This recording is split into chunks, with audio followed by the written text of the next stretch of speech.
예, 오늘은 레위기 10장 강의의 두 번째 자료를 가지고 말씀을 나누도록 하겠습니다. 지난 시간에 레위기 10장의 전체적인 내용을 간략하게 다뤘으니까 이제 그 문장의 흐름이나 전체적인 내용은 많이 이제 인지가 됐을 거라고 생각하고 있어요. 이제 좀 구체적인 내용으로 들어가는 겁니다. 정신이 없어가지고. 자, 6절로 7절. 모세가 아론과 그의 아들 엘르아살과 이다말에게 이르되, 위에 둘은 죽었죠. 나답과 아비후는 죽었어요. 지금 셋째에게 이르는 말이에요. 너희는 머리를 풀거나 옷을 찢지 말라. 그리하여 너희가 죽음을 면하고 여호와의 진노가 온 회중에게 미침을 면하게 하라. 그랬어요. 제사장 된 자는 옷을 혈연적인 형제가 죽었음에도 그걸 슬퍼하거나 놀라거나 그런 행동을 취하지 말아라. 이제 문자대로는 그런 뜻인데, 옷을 찢는 것은 이제 곧 레위기 13장, 14장 그 문둥병을 다룰 건데, 그 문둥병에 걸린 사람은 옷을 찢고 윗입술을 가리고 나는 부정하다 계속 외쳐가지고 사람들이 자기에게 근접하지 못하도록 그렇게 하도록 했죠. 옷을 찢으라고 했어요, 문둥병 환자는. 그런데 제사장은 옷을 찢으면 안 된다 그랬으니까 말하고자 하는 의도를 잘 분별을 잘 해야 되겠어요. 그리고 아주 유명한 구절이 나오죠. 마태복음 26장 65절 보면 예수님이 네가 그 전능자의 이 아들이냐라는 대제사의 질문을 받았을 때 내가 하나님의 보좌 우편에 앉은 것과 하늘 구름을 타고 오는 것을 너희가 보리라, 이렇게 답변하시니까 대제사장이 옷을 쫙 찢었다고 그랬어요. 그런 여러 가지 의미, 성경에 제사장님은 옷을 찢으면 안 되는 거죠. 율법에 찢지 말라고 했으니까. 그런데 예수님 때에는 예수님을 죽여야 된다고 정죄하는 대제사장이 옷을 찢었다고 이렇게 돼 있기 때문에 문둥병자나 옷을 찢는 건데 이걸 잘 생각을 해봐야죠.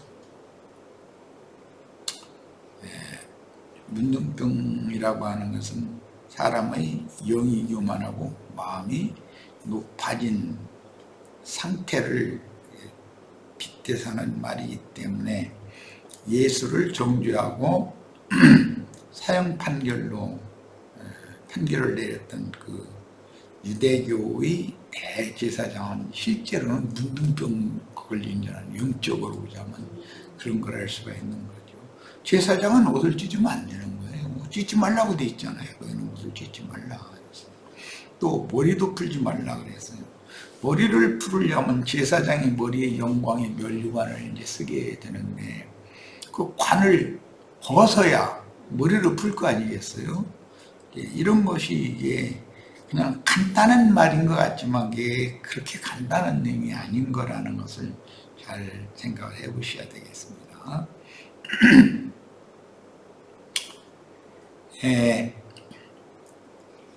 제사장은 옷을 찢지 말라고 그랬는데 예수를 정죄하는 그 제사장이 대제사장의 그 죄의 예복을 찢었기 때문에 그것은 아론 반차의 제사장 직분과 그 계보가 이제 그걸로 종결이 됐다라는 것을 알 수가 있는 것이고 그런 의미가 있는 거죠. 그러니까 부활하신 예수 그리스도께서 아무도 그렇게 희귀할 수 없는 빛으로 옷을 입고 제자들에게 나타내셨는데, 우리는 그리스도와 함께 침례를 받은 자는 그리스도 옷 입었느니라 이럴 때 이것은 빛의 옷을 입었다 그 말이에요. 생명의 세계에 들어갈 수 있는 그런 직분과 권위가 주어진 것을 상징하는 말인 거예요.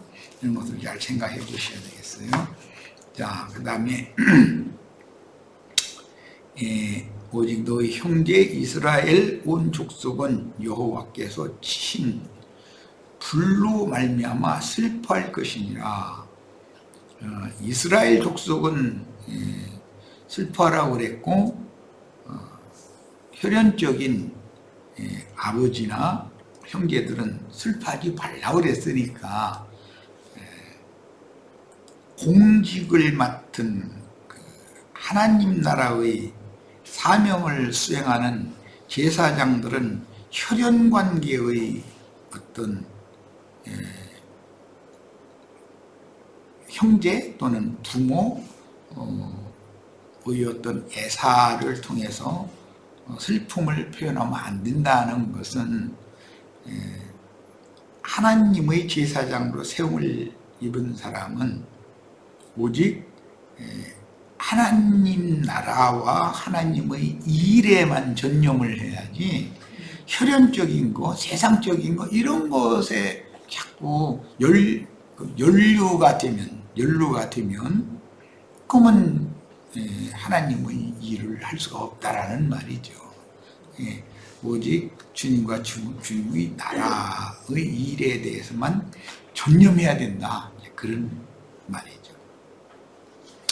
야, 머리를 풀거나 옷을 찢지 말라 그랬는데, 고대 근동 지역에서 극도의 슬픔을 나타낼 때는 머리를 풀어 헤치거나 옷의 가슴 부분을 갈기갈기 찢는 풍습이 슬픔의 표현이었던 것이죠. 그런데 이렇게 옷을 찢는 것이 아니라 마음을 찢어라. 선지자들은 그게 애통한, 진정한 애통은 마음을 찢어야 된다, 이렇게 표현을 했어요. 아론과 그의 살아남은 두 아들들에게 혈연적인 자식과 형제들의 죽음을 슬퍼하지 말라는 엄중한 경고를 하셨습니다. 야훼 하나님을 섬기는 제사장은 혈연적인 관계의 자식이나, 아론은 자식들이었으니까, 그 다음에 엘르아살과 이다말에게는 곧 형제들이죠. 형제의 죽음에 대하여 슬픔을 표시하기 위해서 머리에 쓴 관을 벗는 경우 하나님께서 베푸신 영광이 떠났다라는 것을 선포하는 행동인 것이다. 제사장이 머리에 영광의 면류관을 쓰게 되는데, 제사장의 관을 벗어야 머리를 풀 거 아니겠어요? 관을 벗는다는 것은 하나님께서 그를 영광스럽게 해주셨는데, 하나님의 영광이 그 제사장에게서 떠났다라는 말은, 구약성경에 보면 영광을 땅에 이렇게 던졌다 등등 여러 가지 이런 표현이 나오는데, 이스라엘의 영광이 떠나간 것을 제사장이 관을 벗어버리면 이스라엘에게 임한 하나님의 영광이 떠난 것을 상징하는 행동이라는 거예요. 그러니까 제사장은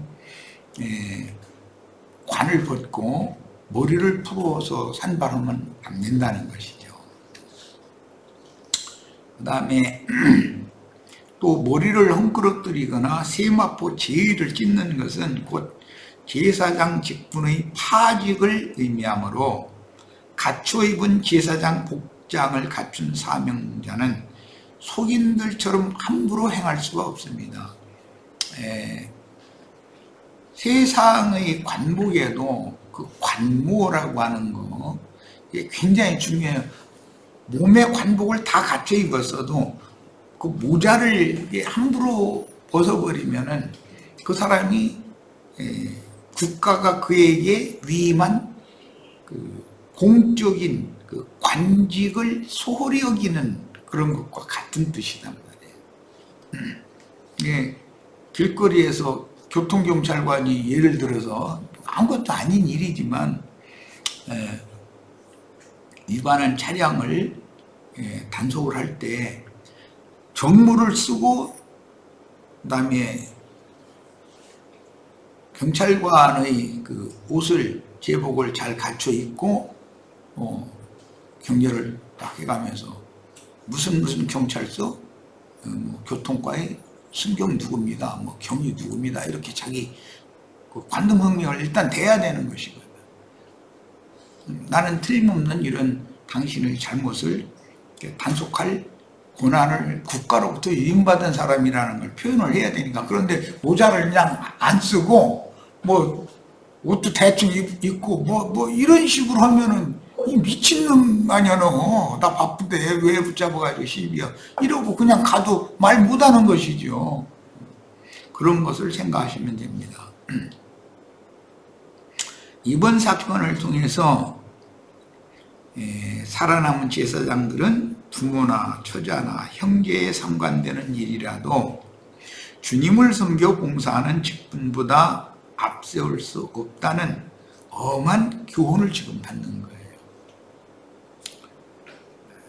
주님을 섬기는 그 일보다도 혈연적인 어떤 일이 더 우선이라면 그건 제사장이 자격이 없다, 지금 이 말을 지금 하신 거예요. 그래서 제사장의 복장을 갖춰 있고 관유의 부음을 받아서 위임받은 제사장은 속인들처럼 함부로 행할 수가 없다. 하나님의 나라의 그 관직을 위임받은 사람이기 때문에 어떤 행동을 할 때는 공과 사를 명확하게 구분을 할 줄 알아야 된다는 것이죠. 공직에 있는 사람이 공과 사를 구분하지 못하면 공직 수행을 못하는 것이죠. 자기 뭐 가까운 친족이 뭐 규정상 안 되는 어떤 걸 허가를 해달라고 가령 억지를 써. 그러면 아무리 형님이라도 난 공직에서는 법대로 해야 되는 사람이기 때문에 그렇게 모든 걸 다 갖추어 가지고 신청을 하셔야지, 형님이라고 뭐 아버지라고 내가 여기 불법적으로 허가를 내주고 하고 이렇게 해서는 나는 그렇게 못합니다. 당연히 그래야 되는 것이거든. 그런데 아버지인데 뭐 형님인데 뭐 한두 가지 미비 됐어도 그거 그냥 대충 넘겨버리려고 이렇게 하면 안 된다는 거예요. 세상사도 그렇잖아요. 여호와의 진노가 온 회중에게 미침을 면하게 하라. 이건 참 중요한 말이에요. 제사장의 어떤 부실한 행동은 제사장 한 사람의 문제가 아니고 제사장의 부실함은 백성들에게 지대한 영향이 미쳐진다는 것이죠. 뭐 요즘에 뭐 대통령을 뭐 한 사람 잘못 뽑았더니 뭐 지금 이러니 저러니 말들이 많은데, 아니 자기네들이 좋다고 뽑아놓고 나서 잘하기를 바라고 격려도 좀 해주고 이렇게 좀 하라고 뭐 그런데 말을 안 듣는 사람은 또 소용없기는 하지. 근데 그래야지 무조건 원망하고 불평만 하고 그렇게 한다고 해서 뭐 문제가 해결되는 건 아니죠. 그런데 한 사람의 공직자가 대표자가 잘못하면 대통령은 대한민국 국민들 전체에게 영향이 미치는 것이죠. 도지사가 뭘 도정을 잘못했다 그러면 그 도민들 전체가, 군수가 뭐를 생각을 이상한 생각을 하고 그 백성들이 군민들이 생각하는 거하고는 너무나 다른 어떤 엉뚱한 생각을 가지고 엉뚱한 어떤 행정을 한다. 그러면 그 백성들만 주원하는 거죠. 그거 똑같은 거다.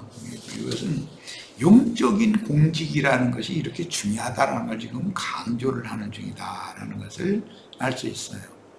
자, 이제 6절로 갑니다. 오직 너의 형제 이스라엘 온 족속은 여호와께서 치신 둘로 말미암아 슬퍼할 것이니라.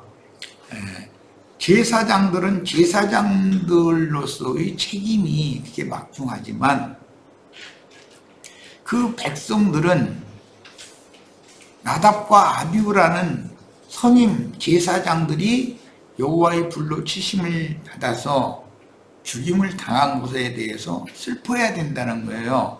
이 말은 제사장들이 개인적인 혈연 관계에 매인다면 이스라엘 모든 백성을 그 영 안에서 참 형제로 대하지 않게 마련이다. 공직에 있는 사람이 아까 내가 예를 들은 것처럼 혈연적으로 뭐 아버지니까 뭐 형이니까 동생이니까 위법을 하는 것을 어떤 것을 이렇게 허가를 내달라고 도장 찍어달라고 자꾸 그건 있을 수 없는 일인 것이죠. 더 엄격하게 해야죠. 자기 그 혈연 관계에 있는 사람은 이런 것과 같은 거예요. 개인적인 혈연 관계로 인하여 슬퍼할 것이 아니라 여호와께서 치신 불로 말미암아 슬퍼하라는 명령은 온 백성의 영적 지도자인 복음의 제사장 직분을 맡은 주의 종들에게 성령이신 하나님의 명령을 분명하여 수종드는 제사장 직분이 얼마나 엄중한 영적 직분인지를 일깨워줍니다. 이게 공과 사를 명확하게 구분해라 이제 이 말이에요. 계시로 받은 말씀을 만민에게 대언해야 할 공적인 사명을 받은 복음의 제사장들에게 책임감을 분명하게 일깨워주고 있으며 여호와께서 치신 불은 여호와의 진노를 일으켜 영이 나답과 아비후는 지금 형식상으로는 뭐 옷은 타지 않고 이제 사람이 죽어서 시체가 됐다 이제 이랬는데 그게 말하고자 하는 의도가 있는 거예요. 영적인 심판을 받았다라는 것이 더 강조점이라는 건 지난 시간에 말씀드렸어요.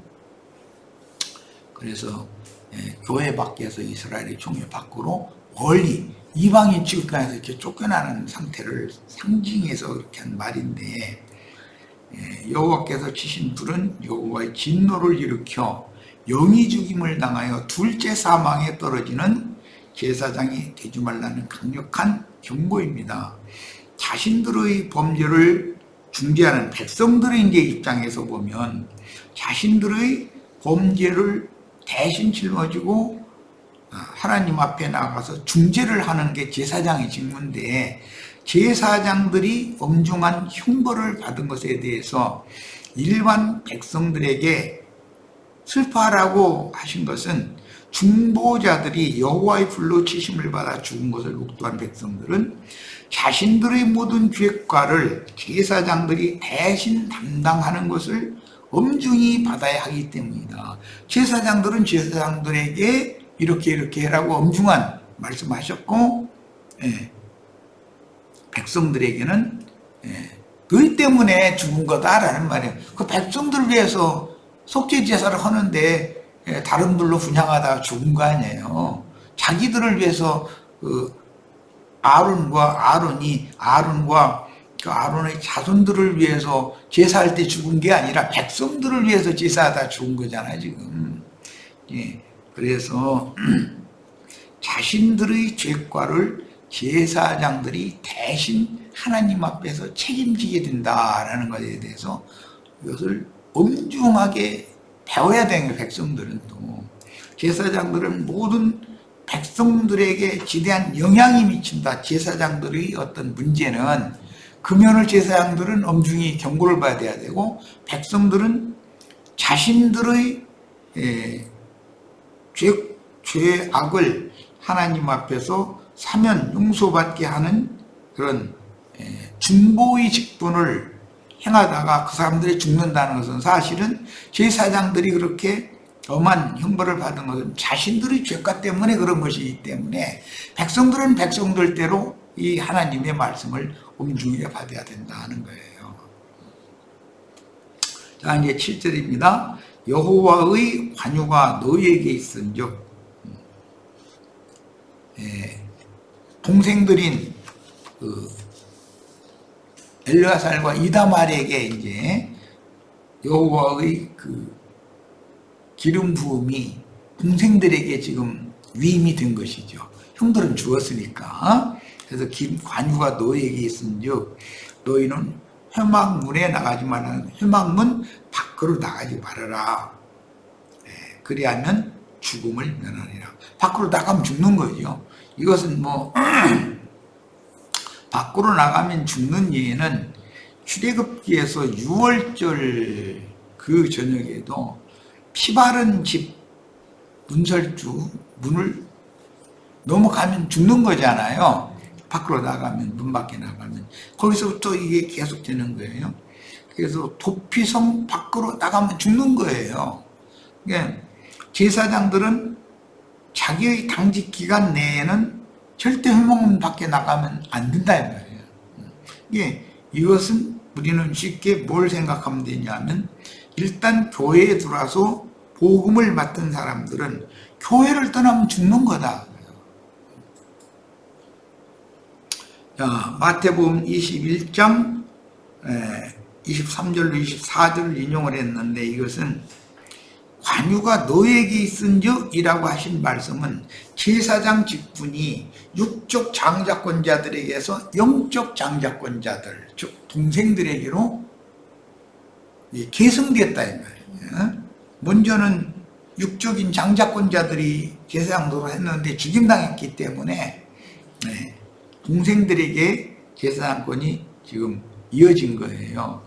이것은 이미 서두에 말씀드린 것처럼 아론 반차의 제사장 제도와 직분이 폐기되고 멜기세덱 반차의 제사장 제도와 직분으로 승계되는 것을 지금 상징적으로 보여주는 것이기 때문에 유대교 율법 제사장들의 직분을 파직하고 주님의 제자들에게 그 직분을 위임하는 것을 상징한단 말이에요. 그러니까 이걸 이제 오늘날로 적용하자면 신부 목사들에게서는 그 자칭 유대인의 회, 사탄의 회에 속한 그런 율법 제사장들, 율법 직분은 죽이는 것이다 그랬어요. 고린도서에 보면 영의 직분은 살리는 직분이다 그랬어요. 그래서 죽이는 직분을 행하는 자들에게서는 직분을 박탈해 가지고 살리는 직분을 행하는 자들에게 제사장 직분을 맡긴다. 지금 그런 뜻이에요.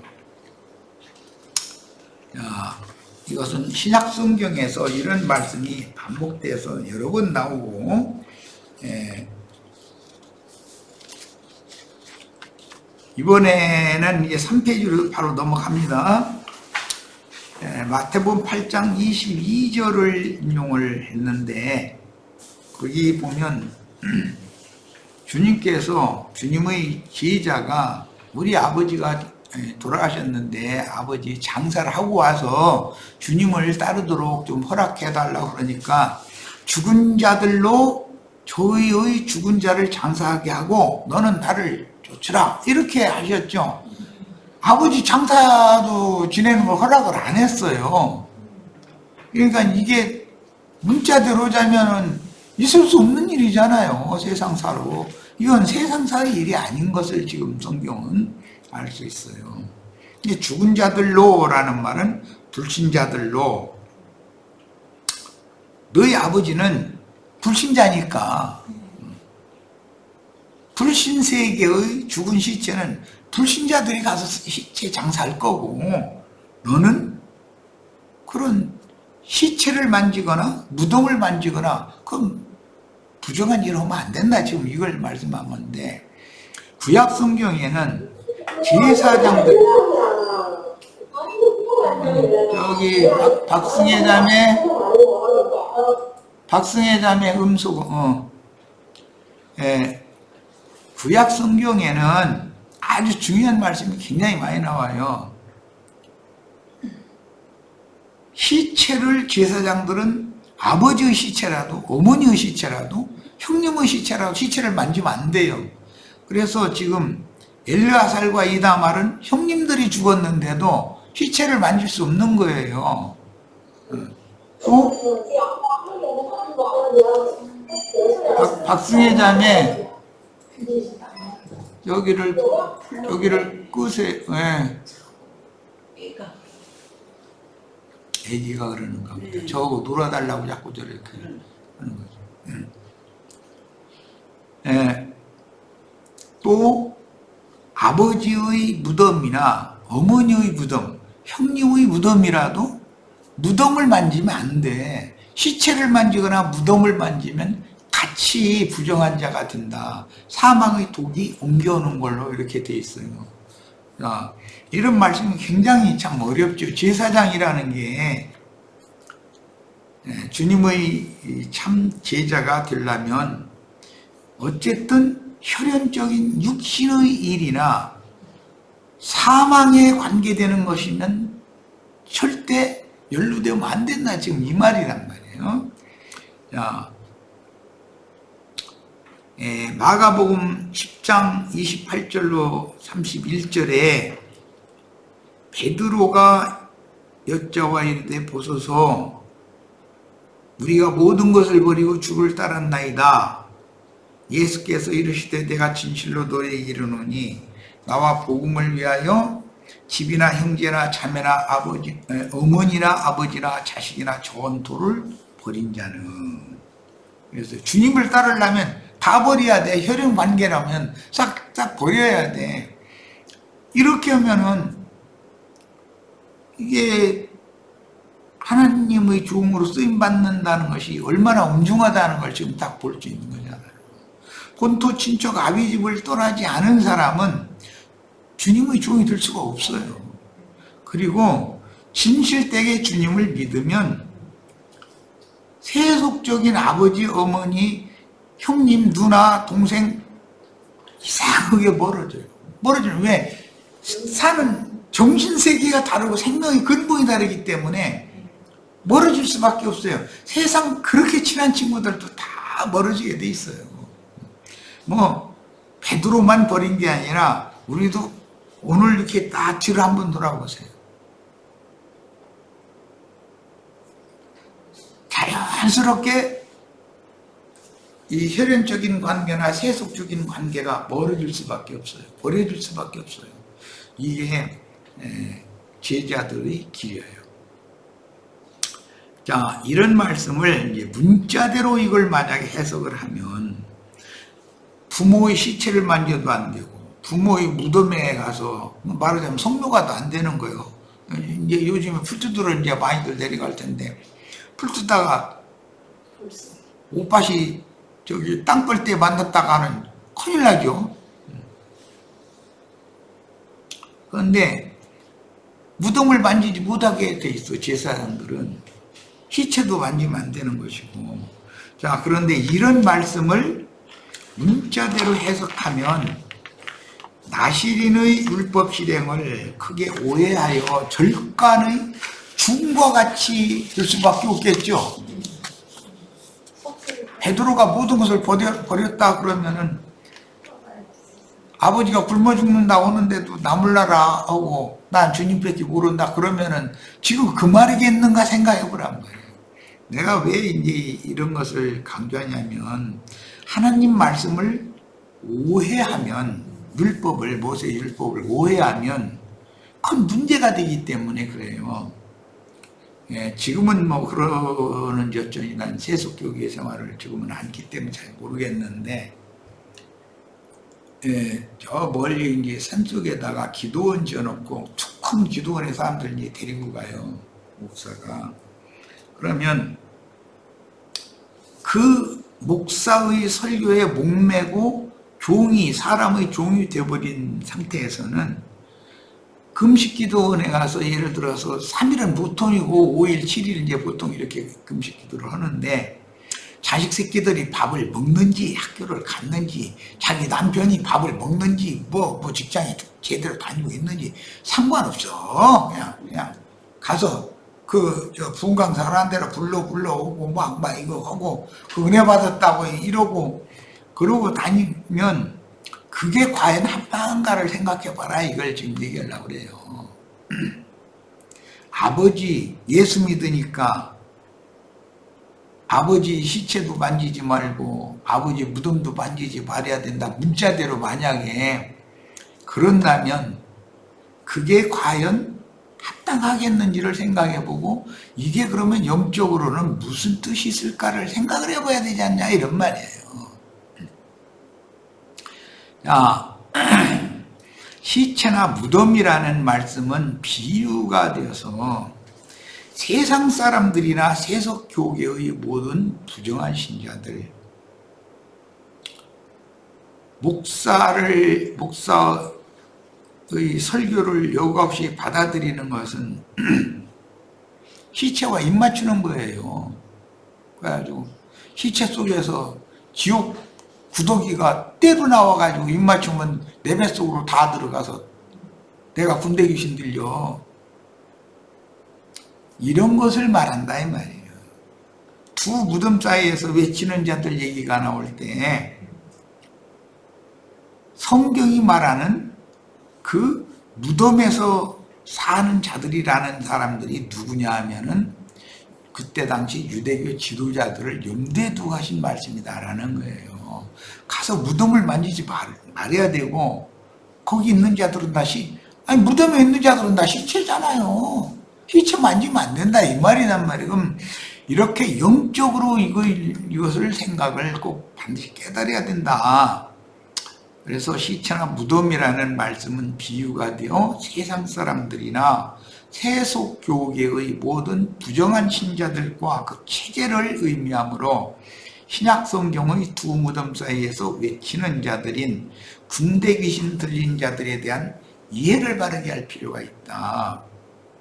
율법에 부모 형제의 시체나 무덤을 만지는 자는 부정하며 제사장은 부모나 형제의 시체 앞에서 슬퍼할 수도 없고 그 무덤을 만질 수 없는 엄한 명령을 하신 의도는 죄악으로 인한 영혼의 죽음을 불러오는 부정을 피하고 이것은 양심의 더럽힘, 신앙의 더럽힘이 중점이다라는 거예요.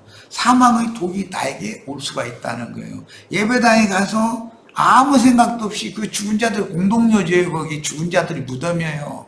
거기에 가서 앉아서 아멘 아멘 하면 죽은 자들 속에 가득한 군대 귀신이 내 속으로 들어오는 거예요. 기도원에 가서 자기 새끼 밥 먹는지 학교 갔는지 관심도 없이 거기 가서 자기만 은혜 받는다고 그러고 있으면 그게 군대 귀신 들리는 것이거든요.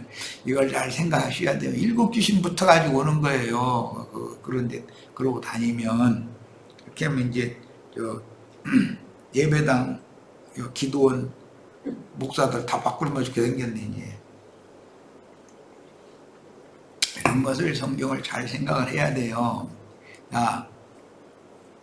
신약에 보면 예수님의 시체를 달라고 해서 아리마대 사람 요셉이 그랬죠. 세마포로 쌀려면 예수님 시체를 만져야죠. 율법대로 보면 만지면 안 되잖아 시체를. 근데 만져야 돼요. 또 바위 앞한 세무덤에 장사를 했어요. 그런데 여자들이 무덤을 만지는 정도나 무덤 속에 들어갔어. 제자들이 다 무덤 속에 들어가 봤죠. 그럼 율법을 범한 거야. 이제 문자대로 자면 이렇게 해석해서야 이게 맞겠냐 이런 말이야. 성경이라는 것은 반드시 문자대로 어떤 말씀이 있으면 그것의 영적 해석을 하는 말씀이 또 있기 때문에 또 기록한 말씀과 이것을 균형을 잘 잡아서 성경을 읽어야만 성경이 바르게 해석이 되어지는 거다. 유대인들이 모세의 율법을 몰라서 범죄를 저지른 것이 아니에요. 모세의 율법을 문자대로 너무나 잘 알았어요. 그런데 그들이 너희는 그 성경을 어떻게 읽느냐 예수님이 질문을 하니까 이렇게 읽는다 하니까 너희가 성경도 하나님의 능력도 모르기 때문에 크게 오해하였도다 이랬단 말이야. 말씀을 오해한 거예요. 그러니까 부모의 시체나 형제의 시체 만지지 말고 무덤을 만지지 말라. 이렇게 율법이 나왔다는 말씀을 그냥 문자대로 부모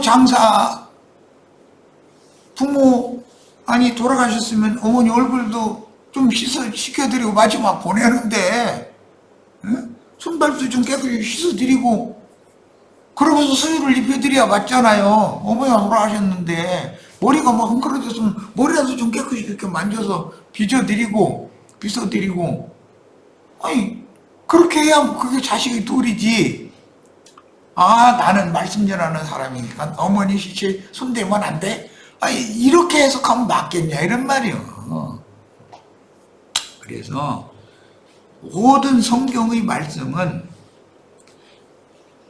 그 율법 말씀이 의도하고자 하는 어떤 영적인 뜻을 다른 또 기록한 말씀으로 또 설명을 하고 있기 때문에 모든 성경을 읽을 때는 균형을 잡을 줄 알아야 된다. 한쪽 치우치게만 읽어서는 안 된다. 이런 걸 지금 강조해서 말씀드리고자 하는 거예요. 자, 8절로 11절 갑니다. 여호와께서 아론에게 말씀하여 이르시되 너와 네 자손들이 회막에 들어갈 때는 포도주나 독주를 마시지 말라. 그리하여 너희 죽음을 면하라. 이는 너희 대대로 지킬 영원한 규례라. 회막에 들어갈 때 포도주나 독주를 마시지 말라고 이제 문자대로 하면 나시리는 포도나무에서 담을 입에 넣지를 않는 거예요. 율법에. 그런데 예수님은 제자들하고 둘러앉아서 떡조가리 이렇게 같이 나눠 먹어가지고 맑은 포도주 한 잔 따라가지고 또 이게 돌려가면서 마시라고 줬어. 그러면 아니 성경에는 그 포도주 마시지 말라고 했는데 예수님은 오셔서 포도주를 마시라고 했으니 도대체 이걸 어떻게 해석을 해야 돼? 이렇게 상반되는 말씀들이 성경에 너무 많다는 거예요. 이제 오늘 우리 형제 자매님들은 성경을 읽는 법을 배워야 돼. 이것은 계시를 통해서 반드시 문자로 기록한 말씀이 있으면 영적 기록이 또 있게 돼 있다는 거예요. 자, 여호와께서 아론에게 말씀하여 이르시되 너와 네 자손들이 회막에 들어갈 때에는 포도주나 독주를 마시지 말라.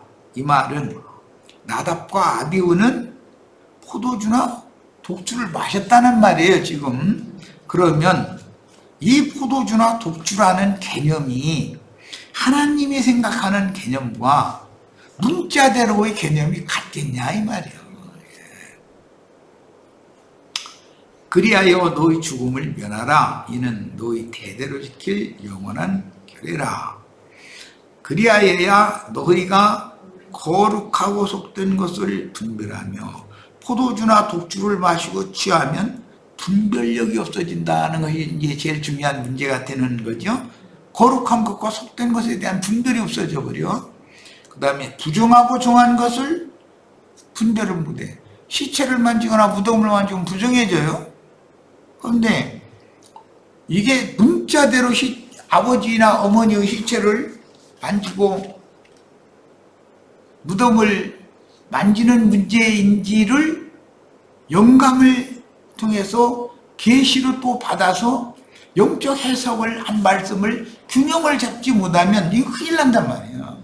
성경에 있다 이거예요. 분명히 가면서 어떤 사람들은 막 침튀게 가면서 성경 보자고 해가면서 막 침 붙여가면서 막 몇 장 몇 절 뭐라고 막 해가면서 그게 있어 성경에. 그런 말이 없는 게 아니에요. 그런데 그 성경을 어떻게 읽느냐라는 것은 더 중요한 문제다 이 말이에요. 자, 본문은 제사장이 제사의식을 집행하기 위해서 성막에 들어갈 때 반드시 포도주나 독주는 마시지 말라라는 명령인데 이는 나시린의 율법에도 그대로 적용되고 있으며 역시 영적인 의미를 바르게 적용해야 하는 말씀이니 예수님은 포도주를 즐기는 분이라고 소개되고 있어요. 아니 예수님은 포도주를 즐기는 분이면 그럼 포도주나 독주를 마시면 안 된다고 그랬는데 예수님은 포도주를 즐겨 마셨다는 말이니 이게 서로 상반되지 않냐 이 말이야. 똑같은 성경 구절인데도. 자, 포도주라는 용어는 야인, 포도를 주원료로 하여 발효시킨 음료이며, 독주, 쉐카르는 취하다, 자극하다라는 뜻의 쉐카르에서 파생된 말로서, 이건 문자적인 의미를 우선 살펴보는 거예요. 사람들로 하여금 빨리 취하게 만드는 독한 술이라는 뜻인데, 야, 이 문자대로의 포도주나 독주라는 개념과 하나님이 말씀하시고자 하는 의미의, 영적 의미의 포도주나 독주라는 의미가 같지 않으니 이게 문제다라는 말이에요. 자, 요한복음 19장 28절로 30절. 그 후에 예수께서 모든 일이 이미 이루어진 줄 아시고 성경을 응하게 하려 하사 이르시되 내가 목마르다. 이것은 십자가상에서 하시는 말씀이에요. 지금 못 박히신 상태예요. 하시니 거기 흰 포도주가 가득히 담긴 그릇이 있는지라. 여기 흰 포도주라는 말은 독주라는 뜻이에요. 사람들이 흰 포도주를, 즉 흰 해면을 우슬초에 매어 예수 입에 대니 예수께서 흰 포도주를 받으신 후에 이르시되 다 이루었다 하시고 머리를 숙이니 영원히 떠나가시니라. 그럼 예수님은 흰 포도주, 독주를 받으셨어요. 참 이건 어떻게 해석할 거예요 이제. 포도주나 독주는 마시지 말라고 율법 내놨는데 예수님은 독주를 받았으니 아야야야야 독주 내 입에다 대면 안 된다 이랬어야 됐잖아. 응? 평상시에도 포도주를 즐기는 자였었잖아 또. 그럼 이거 해석을 어떻게 할 거예요? 자, 본문의 독주는 관제, 전제로 드리는 용도였으며 이 흰 포도주는 이스라엘 사람들이 농사를 할 때에 반드시 마른 미식가루죠, 이제 가루 또는 무교병 떡 이런 걸 가지고 내가지고 하는 거예요. 그러면 그걸 초에다가 찍어서, 초라는 게 독주를 말하는 거예요. 지금 흰 포도주 이랬는데 이 독주를 말하는 거예요. 거기다 찍어서 먹는 거예요. 무교병을 먹을 때. 그러면 입이 침이 돌아가면서 그 무교병 떡이 맛있게 해서 소화가 잘 되게 해서 될 수가 있단, 그 음식이 될 수가 있단 말이죠. 자, 이것이 이스라엘의 생활 습관이에요. 그런데 제사장들이 회막에서 제육과 함께 음료로 마실 때 반드시 포도주를 마셔요. 포도주를 마시는 거예요. 뿐만 아니라 쓴나물을 먹어요. 곁들여서 먹는 거예요. 그냥 고기만 먹는 것이 아니에요. 독주는 주님이 십자가에서 맛본 흰 포도주, 곧 독주를 맛보신 것은 하나님을 향한 전적인 헌신의 표상이다. 이게 무슨 뜻이냐? 십자가형을 집행하는 로마가 십자가상에서 못 박아 죽이면 어떤 사람은 이틀 만에 죽을 수도 있고 그렇게 몸부림을 치고 고통스러운다는 거예요. 그러니까 그 사람에게 로마 황제가 사형수지만 은전을 베푼다는 뜻으로 독주를, 예수를 십자가에 못 박을 때 둘이 또 같이 못 박혔잖아요. 그 사람들도 다 같이 독주를 마시게 해주는 거예요. 로마 황제가 사형수지만 은전을 베푼다 이거예요. 고통을 덜 받고 죽어라. 술 취해서 이제 술 취하면 뭐 아픈지 뭔지를 좀 아무래도 고통을 덜 받겠죠. 그런 의미로 이걸 사용을 했기 때문에 주님은 맛을 보고 그걸 마신 것이 아니고 그냥 맛만 보고 끝냈는데, 이것은 예수님은 고통을 독주를 마셔서 고통을 면하는 그런 것을 취하지 않았다는 거예요. 그냥 몸으로 다 하나님이 내린 형벌을, 하나님이 주신 잔을 그냥 받는 거예요, 순이. 야, 그런 시련이다 이거예요. 이미 마가복음 10장 38절이나 마태복음 20장 22절이나 이런 데 보면 제자들 보고 나의 받을 침례가 있고 내가 마실 잔이 있는데 너희가 내가 받을 침례를 받고 내가 마실 잔을 마실 수 있겠느냐. 그러나 제자들이 뭔 소리인지 그때는 몰랐기 때문에 할 수 있고 말고요 다 그랬어요. 그런데 주님이 과연 너희가 내가 받는 침례를 받고 내가 마시는 잔을 너희가 마실 것이다. 그러나 하나님 나라에서 하나님의 좌우편에 누구를 앉힐지는 아버지의 주관에 달려있는 것이지, 내가 너는 왼쪽에 너는 오른쪽에 내가 앉혀줄 거야 이렇게 한다고 해서 그렇게 되는 것도 아니다. 결국은 주님의 나라의 하나님 보좌의 좌우편에 앉는 문제는 예수님이 받은 침례를 함께 받고 예수님이 마신 잔을 함께 마시는 것과 관계가 되는 것이지, 너도 내 오른편에 너는 내 좌편에 이렇게 앉아 이렇게 해주는 문제가 아니다라는 거예요. 지금 자, 이 문제를 잘 생각해 보셔야 돼요. 그래서 독주를 입에다 대니까 맛만 보고 마시질 않았어요. 이것은 자기는 자기 몸으로 모든 고통을 다 그냥 받겠다. 이런 술 취해가지고서 막 세속적인 방법으로, 술 취한 방법으로 해서 고통을 좀 감면해보고 감삭해보고 그렇게 하지 않았다는 거예요. 야, 성경에서 포도주와 독주는 이처럼 양면을 말하고 있으므로 성경의 흐름에 맞춰서 해석을 해야 됩니다. 그 당시 십자가형을 받은 사형수에게 로마 황제가 고통을 덜어주는 은전을 시하는 뜻으로 독주를 마시고 취한 상태로 죽게 하던 로마법의 실행은 주님이 십자가에서 받은 침례와 마신 잔으로 성경을 응하게 하는 실행이 된 것이다 말이에요. 지난번에 내가 침례교 목사한테 이 얘기를 계속 강조했어요. 우리가 예수와 함께 이 침례를 받아야 되느냐, 요한에게 가서 에노노의 물로 물침례를 받아야 되느냐, 두 침례를 또 겸하여 받아야 되느냐, 어떤 침례를 받아야만, 한 침례도 하나라 그랬는데 어떤 침례를 받으라는 말이냐, 내가 질문을 했어요. 그런데도 내가 하는 말을 이해가 안 됐던 것이죠. 자, 시편 104편 15절 인용했는데 읽어보겠습니다. 사람의 마음을 기쁘게 하는 포도주와, 포도주는 사람의 마음을 기쁘게 하는 용도로 쓸 수도 있는 거예요.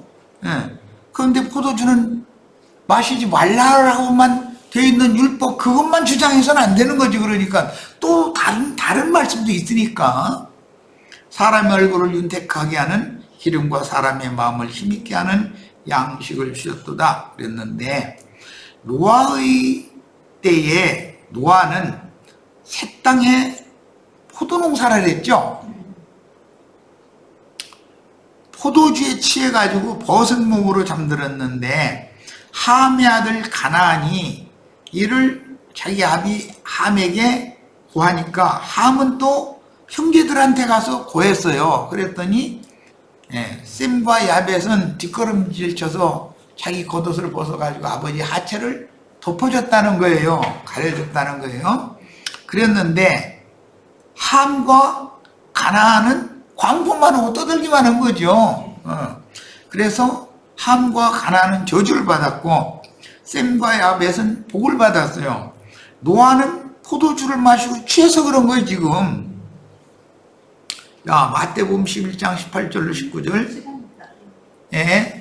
요한이 와서 먹지도 않고 마시지도 아니하매 그들이 말하기를 귀신이 들렸다 하더니 인자는 와서 먹고 마시면 말하기를 보라, 먹기를 탐하고 포도주를 즐기는 사람이요. 예수님은 포도주를 즐겼다는 거예요.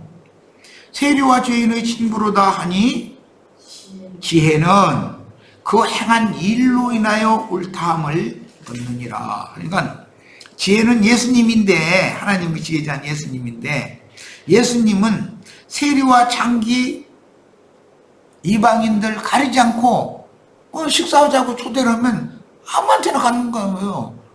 여기 문둥이 시몬네 집에도 갔잖아요. 가리질 않아요. 그거 가서 주는 대로 먹어요. 또 포도주 따로 드리면 또 그것도 그냥 마셔버려요. 그러니까 먹기를 탐하고 포도주를 즐기는 사람이요 세리와 죄인의 친구로다 소리를 들었는데, 이렇게 행한 일로 인하여 하나님 앞에는 그게 의롭다함을 얻는 것이다 라는 거예요. 이것을 깨달으려면 지혜가 필요해. 이제 우리도 포도주와 독주를 마시지 말아라, 시체와 무덤을 만지지 말라, 이런 말씀을 계속 나오면 이 말씀을 지혜롭게 깨달아야 돼. 하나님의 지혜로 계시를 받아서 영감으로 깨달아야 합당한 해석이 나오지, 성경 몇 장 몇 절에 이게 포도주와 독주 마시지 말라고 했다라는 그 구절을 읽어보자고 그냥 막 침발려서 막 성경 냉겨가면서 몇 장 몇 절 몇 장 몇 절 읽자고 하면은 그런 성경이 없는 게 아니라 있는데, 분명히 또 기록한 말씀이 있는 것을 그들은 모르기 때문에 이게 문제가 된다. 그러면 오해해서 성경을 알게 되면 문제가 된다, 이런 말이에요. 자, 시간이 됐으면 일단 여기까지 해서 저 시간 마치고 잠깐 쉬었다 하겠습니다.